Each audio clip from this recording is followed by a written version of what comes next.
Hello friends, எல்லோருக்கும் வணக்கம். Welcome to young investor channel. Markets பார்த்துருப்பீங்க. ஸோ மார்க்கெட் இன்றைக்கி வந்து பார்த்தீங்கன்னா ஒரு பாசிட்டிவ் ட்ரெண்டில் தான் ட்ரேட் ஆகுது. ஸோ நிஃப்டி 50 வந்து 113 பாயிண்ட்ஸ் பாசிட்டிவில் இருக்குது. 22,510 பாயிண்ட்ஸில் ட்ரேட் ஆகுது. பேங்க் நிஃப்டி 48,384 பாயிண்ட்ஸில் ட்ரேட் ஆகுது. 324 பாயிண்ட்ஸ் பாசிட்டிவ். சென்செக்ஸ் 74,178 பாயிண்ட்ஸில் ட்ரேட் ஆகுது. 349 பாயிண்ட்ஸ் பாசிட்டிவில் இருக்குது. பேங்க் நிஃப்டி 300 பாயிண்ட்ஸ் மேலே இன்றைக்கி பாசிட்டிவில் இருக்குது. இதில் ஆக்சிஸ் பேங்க் பார்க்கும்போது ஃபஸ்ட்டு பிளேஸில் டாப்பில் இருக்கிறாங்க, 2.5% அப்பு. ஐசிஐசிஐ பேங்க் 1.5% அப்பு. இண்டஸ்இண்ட் பேங்க்கும் இன்றைக்கி ஒரு நல்ல பெர்ஃபார்மன்ஸ், 700 பக்கம் போனாங்க. இப்போ வந்து 681 ட்ரேட் ஆகுது, 1.5% பாசிட்டிவில் இருக்குது. Kotak Mahindra bank, federal bank, bank of Baroda, HDFC bank, Punjab national bank இது எல்லாமே ஒரு ஃப்ளாட் பாசிட்டிவ் ட்ரெண்டில் இருக்குது. இது போக state bank of India, Canara bank, IDFC first bank, AU small finance bank இதெல்லாமே பார்த்தீங்கன்னா நெகட்டிவ் ட்ரெண்டில் இருக்குது. இதில் இன்றைக்கி ஐடிஎஃப்சி ஃபர்ஸ்ட் பேங்க் ஒரு ஃப்ரெஷ் 52 வீக் லோ, 52.60 போச்சு. இப்போ 52.92 ட்ரேட் ஆகுது. ரிமைனிங் பேங்க் ஸ்டாக்ஸில் வந்து பார்த்தீங்கன்னா இண்டஸ்இண்ட் பேங்க் 700 கீழே இருக்குது. பட் நிறைய பேர் வந்து அதை அவாய்ட் பண்ணுறீங்க. பட் ஐடிஎஃப்சி ஃபர்ஸ்ட் பேங்கும் வந்து பார்த்தீங்கன்னா இன்றைக்கி ஒரு ஃப்ரெஷ் 52 வீக் லோ டச் பண்ணியிருக்குது. இண்டஸ்இண்ட் பேங்க்கில் வெயிட் பண்ணுறது பெட்டருங்கிறது என்னோட கருத்து. ஏன்னா லாஸ்ட் ஆர்டர் 600 யூஸ் பண்ணோம். இனி வந்து அவங்களோட ரிசல்ட்ஸ் வர டைமில் வந்து எப்படியும் அந்த குவார்டர் ரிசல்ட்ஸ் நல்லா இருக்காது. ஸோ அந்த டைமில் ஸ்டாக் அடித்தாங்கன்னா அப்போவும் ஆப்பர்ச்சுனிட்டி யூஸ் பண்ணலாங்கிறது என்னோட ஒப்பீனியன். இன்னைக்கு இண்டஸ்இண்ட் பேங்க் வந்து பார்த்தீங்கன்னா கிட்டத்தட்ட 5% அப் போச்சு. 799 போனது, 709 போச்சு. கடைசியில் இப்போ 681 ட்ரேட் ஆகுது. ரீசன் என்ன அப்படின்னு சொல்லி பார்க்கும்போது ஆர்பிஐ கொடுத்த ஒரு பாசிட்டிவ் அப்டேட் என்னன்னா, இதில் டெபாசிட்டர்ஸ் கஸ்டமர்ஸ் வந்து யாருமே பேனிக் ஆக வேண்டிய அவசியம் இல்லை. எல்லாமே கொஞ்சம் ஓரளவு ப்ராப்பராக தான் இருக்குது. ஆடிட்டிங் எக்ஸ்டர்னல் ஆடிட்டிங் டீமை வந்து உள்ளே விட்டுருக்கோம். என்ன ப்ராப்ளம்னாலும் சரி பண்ணிடும் அப்படின்னு சொல்லியிருந்தாங்க. அது போக சிஎல்எஸ் என்ன சொல்லியிருந்தாங்கன்னா, இந்த ஷேருக்கு எல்லா ப்ரோக்கரேஜுமே டவுன்கிரேட் பண்ண பிறக்கும். அதாவது நியூட்ரல் ரெடியூஸ் ரேட்டிங் தான் மோஸ்ட் ஆஃப் த ப்ரோக்கரேஜ் பண்ணாங்க. ஆனால் சிஎல்எஸ்ஐ வந்து இந்த ஸ்டாக் 30% வரைக்கும் மேலே போக சான்சஸ் இருக்குது. 900 வந்து டார்கெட் ப்ரைஸ் சொல்லியிருந்தாங்க. இது போக இண்டஸ்இண்ட் பேங்க்குக்கு வந்து பாசிட்டிவ் அப்டேட் ஆர்பிஐ தரப்புலேருந்து கொடுத்தது என்னன்னா, லிக்விடிட்டி வந்து இந்த பேங்கிங்கில் வந்து கரெக்டாக தான் இருக்குது.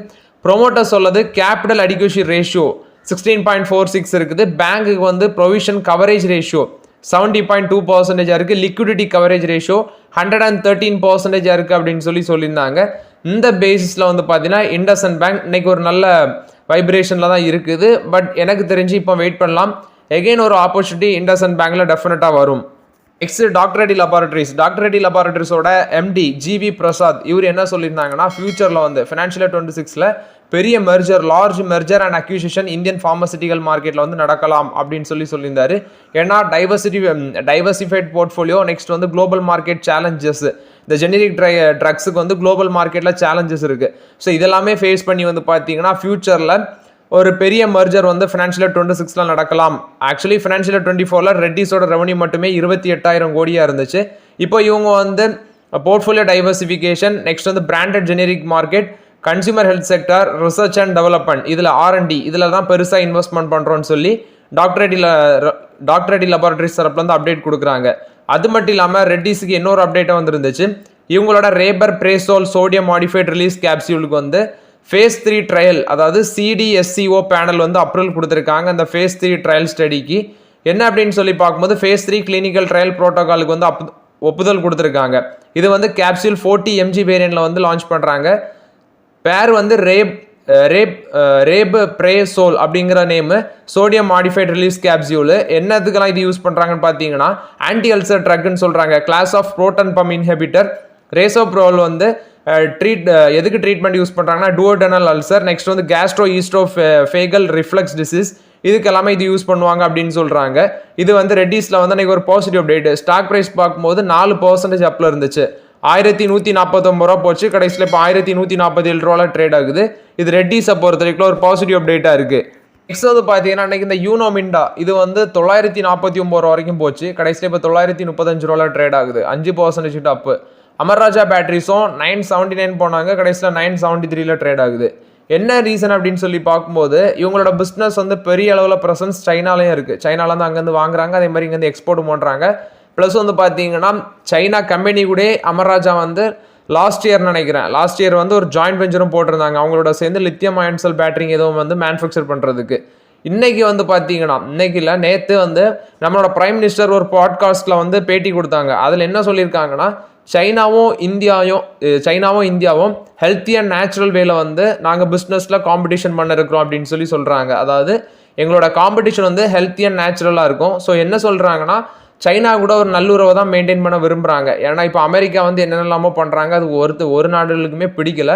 பட் சைனா கூட வந்து பார்த்தீங்கன்னா நமக்கு ஆல்ரெடி நிறைய பிஸ்னஸ் இருக்குது. குறிப்பாட்டு சைனாவில் வந்து ப்ராடக்ட்ஸ் எல்லாமே சீப் ரேட்டில் கிடைக்கும்.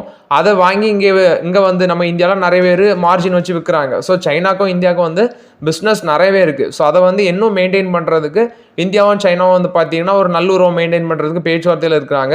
அதனால இந்த ரிலேட்டட் ஸ்டாக்ஸ் எல்லாமே இன்றைக்கி மார்க்கெட்டில் ஒரு நல்ல பாசிட்டிவ் ட்ரெண்டில் ட்ரேட் ஆகிட்டு இருக்கு. நெக்ஸ்ட் பார்த்தீங்கன்னா ஓலா எலக்ட்ரிக் மொபிலிட்டி லிமிடெட். இது வந்து நம்ம வீக்லி அப்டேட்ஸ் எல்லாமே பார்த்துருந்தீங்கன்னா உங்களுக்கு புரிஞ்சிருக்கும். சாட்டர்டே சண்டே வீடியோலேயே நான் மோஸ்ட் ஆஃப் த டீட்டெயில்ஸை கரெக்டாக அப்டேட் பண்ணிகிட்டே இருப்பேன். அதில் வந்து ஓலா எலக்ட்ரிக்கோட சப்சிடரிக்கு வந்து பார்த்தீங்கன்னா கார்பரேட் இன்சால்வன்சி ப்ரொசீஜிங்ஸ் வந்து ஃபைல் பண்ணியிருந்தாங்க. ஓலா எலக்ட்ரிக் இல்லை, அதோட சப்சிடரி கம்பெனிக்கு. இதனால ஓலா எலக்ட்ரிக் இன்னைக்கு 7% மேலே தர்ம அடி 76.40 அப்படிங்கிற ஒரு ஃப்ரெஷ் 52 வீக்லோ இப்போ 47 ட்ரேட் ஆகுது. இப்போல்லாம் அந்த ஓலா எலக்ட்ரிக்கில் வந்து அதனால தான் நான் சொன்னேன் அதை டச் பண்ணாதீங்க. ஏன்னா கீழே வர அதில் வந்து பயங்கரமாக ப்ரெஷர் இருக்குது. ஏன்னா அவங்க வந்து மேனுஃபேக்சரர் ஸ்கூட்டர்ஸ் வந்து தரமாக இல்லை, அது போக வந்து சர்வீஸ் செக்மெண்ட்டும் அவங்களுக்கு ப்ராப்பராக இல்லை. யூனியன் மினிஸ்ட்ரிக்கு வர பார்த்தீங்கன்னா கம்ப்ளைண்ட் டேரெக்டாகவே போயிருந்துச்சு. இது எல்லாமே அதில் பிரச்சனை இருக்குது. பட் அவங்க ப்ராப்ளம்ஸும் ஸ்டில் வந்து பார்த்தீங்கன்னா சரி பண்ணாமல் தான் இருக்கிறாங்க. ரீசெண்டாட்டு 1000 எம்ப்ளாயிஸ் வந்து லே ஆஃபும் பண்ணியிருந்தாங்க. ஸோ இந்த மாதிரி இஷ்யூஸ் நிறையா வந்து ஓலாவில் இருக்குது. Next one MobiKwik systems limited. இது இன்னைக்கு 15% மேலே அடி 231 ரூபா போச்சு. கடைசியில் இப்போ ஒரு 6% நெகட்டிவ்ல 231 ட்ரேட் ஆகுது. இந்த ஸ்டாக்லாம் பார்த்தீங்கன்னா வேல்யூவே கிடையாது. ஸோ அதனால் இப்போதைக்கு இதெல்லாம் டச் பண்ணுறது நமக்கு தான் ரிஸ்க்காக மாறும். நெக்ஸ்ட் பார்த்தீங்கன்னா வருண் பிவரேஜஸ் இன்னைக்கு வந்து 508 வரைக்கும் போச்சு. கடைசியில் 506 ட்ரேட் ஆகுது. 4% பாசிட்டிவ்ல இருக்குது. ரீசன் என்ன அப்படின்னு சொல்லி பார்க்கும்போது வருண் பிவரேஜஸோட பிஸ்னஸ் மாடலை நான் அப்டேட் பண்ணிட்டேன். இனி வந்து இந்த மந்த்லேருந்து மே வரைக்கும் இவங்களோட சேல்ஸ் நல்லா இருக்கும். இவங்களுக்கு மட்டும் இல்லை, இந்த செக்மெண்ட்டில் இருக்கிற பிஸ்னஸ் எல்லாமே நல்லா தான் இருக்கும். பட் நீங்கள் சொன்னீங்க ரிலையன்ஸோட கேம்பகோலாம் வந்துச்சு, இவங்களும் அஃபெக்ட் பண்ணுது அப்படின்னு சொல்லி. இவங்களும் பார்த்தீங்கன்னா அதுக்கு தகுந்தால ப்ரைஸை குறைச்சி அதுக்கு ஏற்ற மாதிரி குவான்டிட்டியும் கொண்டு வந்துட்டாங்க. இவங்களும் அவங்க ரேஞ்சுக்கு இல்லாட்டாலும் அவங்களோட ஒரு 5 ரூபா வேணால் வருண் பிவரேஜஸில் கூட வரும்னு நினைக்கிறேன். ஸோ அது பெருசாக ஒன்றும் காம்படிஷன் இவங்களுக்கு கொடுக்காதுன்னு தான் நான் ஃபீல் பண்ணுறேன். ஏன்னா நான் கேம்பகோலா குடிச்சிருக்கிறேன். ஆனால் வருண் பிவரேஜஸ் லிமிட்டடோட டேஸ்ட்டு, அதாவது இவங்க கம்பெனி பிவரேஜஸ்க்கு உள்ள டேஸ்ட் வந்து கேம்பகோலாவில் நான் வந்து ஃபீல் பண்ணல. நீங்கள் யாராவது அதை யூஸ் பண்ணினீங்கன்னா சொல்லுங்கள். ஸோ எனக்கு தெரிஞ்சு வருண் பிவரேஜஸுக்கு ரிலையன்ஸோட அந்த கேம்பகோலா அதெல்லாம் பெருசாக காம்படிஷன் மார்க்கெட்டில் கொடுக்காதுன்னு தான் நான் ஃபீல் பண்ணுறேன். என்னதான் இருந்தாலும் அவங்க வந்து என்ன பண்ணுறாங்கன்னா டிஸ்ட்ரிபியூஷனுக்கு வந்து ஹை லெவலில் மார்ஜின் கொடுக்குறாங்க. அது ரிலையன்ஸுக்கு ஒரு பாசிட்டிவ் அப்டேட்டு. வருண் பிவரேஜஸ் வந்து அந்த ரேஞ்சுக்கு கொடுக்கல. மேபி அது எப்படி இம்பாக்ட் ஆகும்னு தெரியல. பட் வருண் பிவரேஜஸோட சேல்ஸு நெக்ஸ்ட் 3 மந்த்ஸுக்கு நல்லாயிருக்கும். கேஆர் சோஸ்கி 657 ரூபா டார்கெட் ப்ரைஸ் கொடுக்குறாங்க வருண் பிவரேஜஸ்க்கு. இன்றைக்கி ஸ்டாக் ப்ரைஸ் நல்லா பாசிட்டிவ் ட்ரெண்டில் இருக்கிறதுக்கு இதுவும் ஒரு ரீசனாக இருக்குது. நெக்ஸ்ட் பார்த்தீங்கன்னா எல்டிஎம் என்ட்ரி. இவங்களும் இன்னைக்கு தர்ம அடி 4239 ரூபா போனது. கடைசியில் இப்போ 4355 ரூபாவில் ட்ரேட் ஆகுது. ஸோ இவங்களும் பார்த்தீங்கன்னா பயங்கர அடி. ஐடி ஸ்டாக்ஸில் என்ன அப்டேட்னா சிட்டி குரூப்பை வந்து எக்ஸ்டர்னல் ஐடி கான்ட்ராக்டை வந்து ஸ்லாஷ் பண்ணுறாங்க. அதாவது 20% கொண்டு வந்துட்டாங்க. 50%லேருந்து 20% கொண்டு வந்துட்டாங்க. டொனால்ட் ட்ரம்ப் வந்து பார்த்தீங்கன்னா அவர் வந்து இன்டர்னல் ரிசோர்ஸஸ் தான் ப்ரொமோட் பண்ணுறதுக்கு பண்ணிட்டு இருக்கிறாரு. இதனால வந்து டேரிஃப் இம்போஸ் பண்ணுறதும் ஐடி கம்பெனிஸுக்கு ஒரு பாதிப்பை ஏற்படுத்தும். அதை பேஸ் பண்ணி இன்றைக்கி வந்து பார்த்தீங்கன்னா 5% காலியாக இருக்குது. இதை வந்து சிட்டி குரூப் தான் அந்த அப்டேட்டை சொல்லியிருக்காங்க.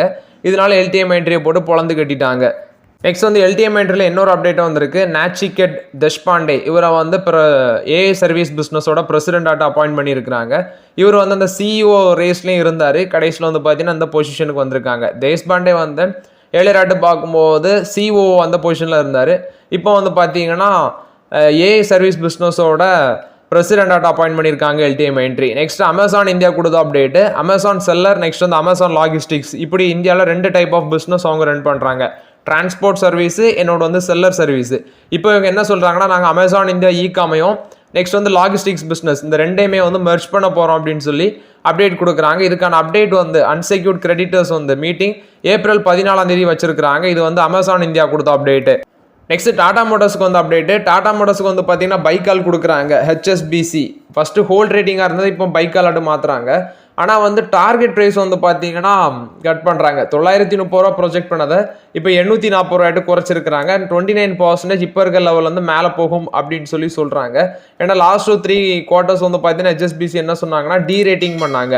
ஜாகுவார் லேண்ட் ரோவர் அது எல்லாமே வந்து சேல்ஸ் பெருசாக இல்லை அப்படிங்கிற பேசிஸில் லாஸ்ட் 2 to 3 குவார்ட்டர்ஸ் வந்து டீரேட் பண்ணாங்க. இப்போ வந்து பைக்கால் கொடுக்குறாங்க. பட் என்ன செஞ்சுருக்காங்கன்னா டார்கெட் ப்ரைஸை கட் பண்ணியிருக்கிறாங்க. ஸோ இன்னைக்கு 1% கிட்ட டாடா மோட்டார்ஸ் பாசிட்டிவ்ல தான் ட்ரேட் ஆகுது. அது போக டாடா மோட்டார்ஸ் வந்து கியூண்டர் பட்ஸ்செக் இவரை வந்து இண்டிபெண்டன்ட் டைரக்டராட்டு அப்பாயிண்ட் பண்ணியிருக்கிறாங்க. ஸோ ஸ்டாக் ப்ரைஸ் 666 ரூபா அந்த ரேஞ்சில் இருக்குது. டாடா மோட்டார்ஸ் வந்து ஃபார்மர் எம்டி அண்ட் சிஓட தான் இந்த கியூண்டர் பட்சக் வந்து இருந்திருக்காரு. ஸோ இப்போ வந்து பார்த்தீங்கன்னா இண்டிபெண்டன்ட் டைரக்டராட்டு ஒரு 5 இயர்ஸ்க்கு இருப்பாங்கன்னு சொல்கிறாங்க. இதுக்கு முன்னாடி எம்டி அண்ட் சிஓட் இருந்தவர் இனி இண்டிபெண்டன்ட் டைரக்டராட்டு 5 இயர்ஸ்க்கு இருப்பாங்கன்னு சொல்கிறாங்க. இது டாடா மோட்டார்ஸில் வந்து அப்டேட்டு. அது மட்டும் இல்லாமல் டாடா மோட்டார்ஸ் வந்து 2000 கோடி வந்து ஃபண்ட் ரைஸ் பண்ண இருக்கிறாங்க. என்ன பேசிஸ்லான்னு பார்க்கும்போது என்சிடி நான் கன்வெர்டிபிள் டிபெஞ்சர்ஸ் ப்ரைவேட் பிளேஸ்மெண்ட் பேசிஸில் அதுக்கான மீட்டிங் வந்து மார்ச் 19 வச்சிருக்காங்க. இதுவும் டாடா மோட்டார்ஸ் கொடுத்த ஓவரால் அப்டேட்ஸு. வால்ஸ்வாகன் FAW இந்த 2 கம்பெனியுமே ஜாயின்ட் வெஞ்சர் பேஸ் ஃபார்ம் பண்ணுறாங்க. என்னென்னு பார்க்கும்போது இன்னொரு 11 நியூ மாடல் வந்து பார்த்தீங்கன்னா லான்ச் பண்ண இருக்கிறாங்க. அதாவது சைனாவில் வந்து அவங்க இன்ட்ரடியூஸ் பண்ணி 2026 11 நியூ மாடல்ஸ் வந்து இந்த ஜாயின்ட் வெஞ்சர் வந்து இறக்க இருக்கிறாங்க. அதாவது வால்ஸ்வாகனும் FAW குரூப்பாக 2 பேருமே சேர்ந்து 11 நியூ மாடல்ஸ் வந்து பார்த்தீங்கன்னா நாங்கள் இன்ட்ரடியூஸ் பண்ண இருக்கிறோம்னு சொல்கிறாங்க. இது வந்து வால்ஸ்வாகன் கொடுத்த ஒரு பாசிட்டிவ் அப்டேட்டு. நெக்ஸ்ட் பார்த்தீங்கன்னா கோல்ட்மேன் சாக்ஸ் வந்து பாலிகேப் இந்தியா லிமிடெடுக்கும் இந்த KEI இண்டஸ்ட்ரீஸுக்கும் 2 பேருக்குமே வந்து பார்த்தீங்கன்னா ப்ரைஸை அதாவது டார்கெட் ப்ரைஸை கட் பண்ணுறாங்க. என்ன சொல்கிறாங்கன்னா பாலிகேப்புக்கு வந்து 23% மேலே போகும்னு சொல்லி KEI இண்டஸ்ட்ரீஸுக்கு 17% மேலே போகும்னு சொல்கிறாங்க. கோல்ட்மேன் சாக்ஸ் வந்து டவுன் கிரேட் பண்ணுறாங்க. முன்னாடி பைக்கால இருந்ததை இப்போ நியூட்ரலுக்கு கொண்டு வராங்க. 6510 ரூபா சொன்ன டார்கெட் ப்ரைஸ் பாலிகேப்புக்கு இப்போ அது 5005 ரூபாய்ட்டு குறையுது. KEI இண்டஸ்ட்ரீஸுக்கு வந்து கோல்ட்மேன் சாக்ஸ் வந்து அதுவும் பார்த்தீங்கன்னா ப்ரைஸ் டார்கெட் வந்து 3780 ரூபா சொன்னதை இப்போ வந்து 3130 ரூபாய்ட்டு குறைக்கிறாங்க. ஆனால் இதில் வந்து நியூட்ரல் ரேட்டிங்கை வந்து ரீட்டைன் பண்ணுறோம் அப்படின்னு சொல்கிறாங்க. இது வந்து கோல்ட்மேன் சாக்ஸ் தான் அந்த அப்டேட்டை கொடுக்குறாங்க. போன மாதம் வந்து பார்த்தீங்கன்னா அல்ட்ராடெக் சிமெண்ட் வந்து நாங்கள் வந்து ஒயர்ஸ் அண்ட் கேபிள் செக்மெண்ட்டுக்குள்ளே பிஸ்னஸ் பண்ண போகிறோம். அதுக்கு வேண்டி ஒரு 1800 கோடி இன்வெஸ்ட்மெண்ட் பண்ண போகிறோம், $200 மில்லியன். அப்படி ஒரு அப்டேட்டை விட்டோன்னு தான் உண்டு. இங்கே வந்து இந்த ஸ்டாக்லாம் போட்டு பிரித்து மேய்ஞ்சிட்டாங்க. ஸோ ஆனால் ஜெஃப்ரிஸ் என்ன சொல்கிறாங்கன்னா இவங்களுக்கு டார்கெட் ப்ரைஸை இவங்களும் கட் பண்ணுறாங்க. 7700 ரூபாயா சொன்னதை இப்போ வந்து 6485 ரூபாய்ட்டு குறைச்சிட்டாங்க. யூபிஎஸ் வந்து KEI இண்டஸ்ட்ரீஸுக்கு 5700 ரூபா சொன்ன டார்கெட் ப்ரைஸை 5000 மட்டும் குறைக்கிறாங்க. அது மாதிரி பாலிகேப்புக்கு 9000 சொன்ன டார்கெட் ப்ரைஸை 7700 ரூபாய்ட்டு குறைக்கிறாங்க. இது வந்து பாலிகேப் KEI இண்டஸ்ட்ரீஸை பொறுத்த வரைக்கும் அப்டேட்டு. மாருதி சுசுகி என்ன அப்டேட்டை கொடுத்துருக்காங்கன்னா இந்த வருஷத்தில் 3வது ப்ரைஸ் ஹைக் பண்ண போகிறாங்க. ஏப்ரலில் வந்து அவங்க 3rd டைம் வந்து பார்த்தீங்கன்னா கார் ப்ரைஸை வந்து 4% வரைக்கும் நாங்கள் இன்க்ரீஸ் பண்ண போகிறோம்னு சொல்கிறாங்க. இது வந்து மாருதி சுசுகி கொடுத்த update. State bank of India கொடுத்த அப்டேட்டு. இவங்க வந்து பார்த்தீங்கன்னா ஒரு 150 பில்லியன் ருபீஸ் வந்து ரைஸ் பண்ண இருக்கிறாங்க. கிட்டத்தட்ட $1.7 பில்லியன் வந்து ஃபண்ட் ரைசிங் பண்ண இருக்கிறாங்க. ஏன் அப்படின்னு சொல்லி பார்க்கும்போது இவங்களோட ஈல்ட்ஸ் வந்து பார்த்தீங்கன்னா எலிவேட்டட் ஆகிருக்கு.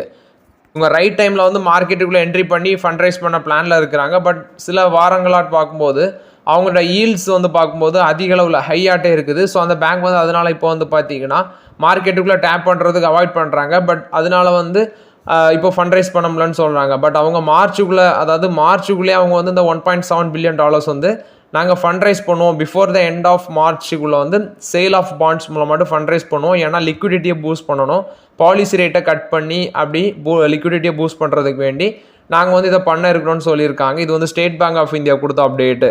ஸோ ஓகே ஃப்ரெண்ட்ஸ், ஆக்சுவலி இந்த வீடியோவில் சில இம்பார்ட்டன்ட் அப்டேட்ஸ் எல்லாமே டிஸ்கஸ் பண்ணோம். இந்த வீடியோ உங்களுக்கு பயனுள்ளதாக இருந்துச்சுன்னா லைக் பண்ணுங்கள், சப்ஸ்கிரைப் பண்ணுங்கள், கமெண்ட் பண்ணுங்கள். Okay friends, thank you.